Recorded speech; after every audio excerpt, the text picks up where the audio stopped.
Hey guys, it's Ben Speed and vlogger from Malaybalay City, Bukidnon and one of the ambassadors of Quicktars Philippines. How many years have you been in your motovlogging? I've been doing motovlogging for almost 5 years no, and stop lang siya, but anyway karon ako siyang gibalik to boost more followers and makita sa to atong mga solid supporters. Where did you first hear about us? So nadunggan ako ni si RDM, Riders Destination Motorworks sa online.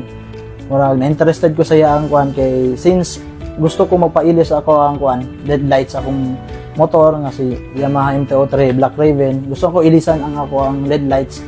And mo to napakita ng RDM na intriga ko o na nagka-interest ko. So far sa akong mga kita po sa ilang mga videos and mga reaction po sa mga customers nila, nag-comment dito sa ilang comment section. Tsada ilang serbisyo and tsada po daw ila ang produkto. That's why manang gusto na ko nga matry ang inang products and services. Why RDM? Nakoy kaila, support akong parekoy nga si Motopapsi, shoutout Motopapsi.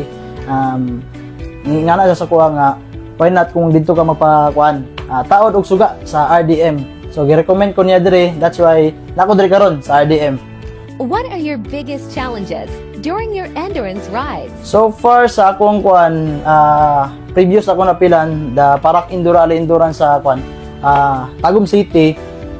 Sa pag-jump off na mo, ulan siya, ngit-ngit siya. So expected yun nga andalan, grabe gyud ka ngit-ngit, grabe gyud ka, dapat presence of mind gyud ka. Samot na akong gigamit nga kasuga is kuan lang siya, kining ordinary lang nga auxiliary light. That's why akong na-experience ato, grabe gyud ka kuan gyud. Lisod gyud kayo kining bitaw mo gamit yung LED light nga kuan lang kayo, kining ultimo lang. That's why gusto po na ko nga magkuan ko kay next na kong endurance po, at least man lang mabutang nga LED light sa kuha is kusog gyud siya. Have you used an MDL and horn before? Yes, nakakuan ko, nagagamit ko kuan, horn and sabi na MDL sa una, sa akong previous. Actually kaya akong motor karon is one ano siya naka-horn pero naka-MDL siya. Pero again, temporary siya, kining ordinary lang siya. So dili siya na nakakusog. So magbiyahe ko kuan gabi grabe yung ka-worst akong experience gid. Gusto na kong matry ang Zenlo, mga Zenlo product or Zenlo series nga mga kuan. It's because mao mo kong nakita gyud sa online gyud sa kuan social media, sa page RDM, nakita og daghan kayo og mga positive feedback sa Zenlo. No? Do you think Zenlo MDL and horn packages worth the cost? Yes, kuan siya, worth it gyud siya. Just like ato kang kuan, Motopapsi again and Lagan si Anjo.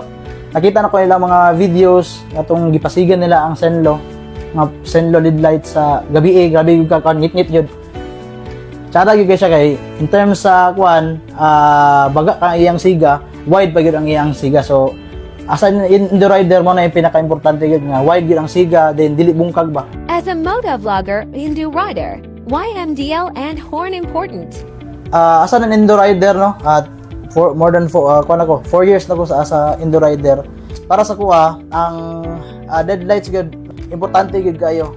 Samot na gabiyahe ta kadlaw or gabi grabe gud ka importante kay para makita gud nimo tong mga nahimo tabok or nabi tay mo tagbo sa imo so mogamit man og ordinary lang just like sa akong na-experience atong last endurance. Tabi gud gahinay-hinay ra gud ko kay di ko gusto nga basin daing mo nahimo labang di kay ako makita mo ang mga kuan mo labay or mo tagbo. So mo nang importante gyud kayo magtaod og LED lights mga par MDL, dapat gyud mo magkuan kining magpataod gyud para for safety sa every night ride. What can you say about our service? Serbisyo sa kuan RDM so far ako nakita tsada siya.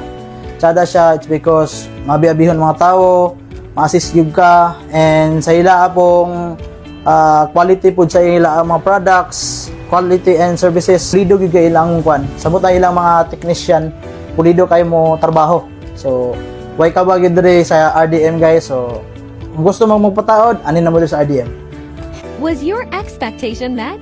Yes, sa ko karon akong experience gyud sa ilang pagtrabaho sa akong motor, sa pagbutang sa ilang LED lights o horn sa akong motor. Sa akong nakita so far, yes, nakuha gyud nila akong expectation. Happy ko kasi ang siga sa akong LED lights magabi makita na gyud akong sakto nga kuan dalan, dili na gyud maghalap-halap umat na kay kusog na gyud ang iyang suga. And in terms sa horn, tsara nilang horn kay kusog na kayo. What can you say to all viewers who's watching right now?